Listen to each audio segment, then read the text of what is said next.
ভুয়ো ration card তৈরি করে দীর্ঘদিন ধরেই খাদ্য সামগ্রী আত্মসাৎ করছিলেন রেশন ডিলার। এমনই অভিযোগ মালদহের কালিয়াচকের বাবরবোনা গ্রামের বাসিন্দাদের। রেশন ডিলারের বিরুদ্ধে লিখিত অভিযোগ দায়ের খাদ্য নিয়ামক দফতর ও জেলা শাসকের কাছে। গ্রাহকদের অভিযোগের ভিত্তিতে তদন্তের নির্দেশ জেলা খাদ্য দফতরের নিয়ামকের। অভিযোগ অস্বীকার রেশন ডিলারের। রেশন ডিলারের বিরুদ্ধে ভুয়ো রেশন কার্ড তৈরির অভিযোগ। দীর্ঘদিন ধরে খাদ্য সামগ্রী আত্মসাৎ, ফের প্রকাশ্যে রেশন দুর্নীতি।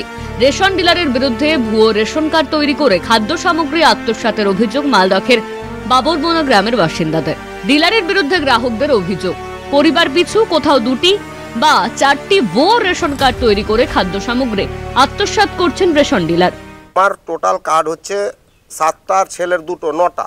এই 9টা কার্ডের সাথে আরও 4টা ফেক কার্ড ঢুকে আছে। এই ফেক কার্ডটা অবৈধভাবে ডিলার নিজে নিজে তৈরি করে আমার নামের সাথে জুড়ে দিয়েছে। এই কার্ডের মাল তুলে ও খাচ্ছে।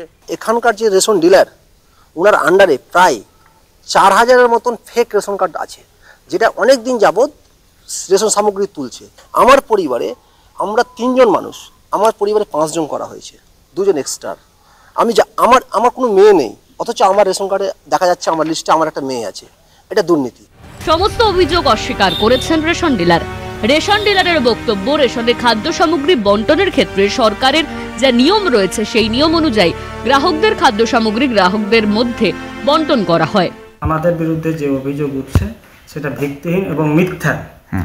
আমরা সততার সহিত ব্যবসা করি এবং যে কথা উঠছে সেই কথাটা আমরা সঠিকভাবে মানুষকে মাল দিই।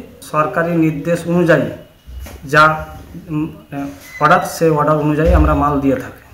অভিযুক্ত রেশন ডিলারের বিরুদ্ধে ইতিমধ্যেই তদন্ত শুরু হয়েছে। অভিযোগের সত্যতা প্রমাণিত হলে রেশন ডিলারের বিরুদ্ধে আইনানুগ ব্যবস্থা গ্রহণের আশ্বাস দিয়েছেন মালদহ খাদ্য দফতরের নিয়ামক শাশ্বত সুন্দর দাস। মালদহ থেকে গৌতম অধিকারী, কলকাতা টিভি।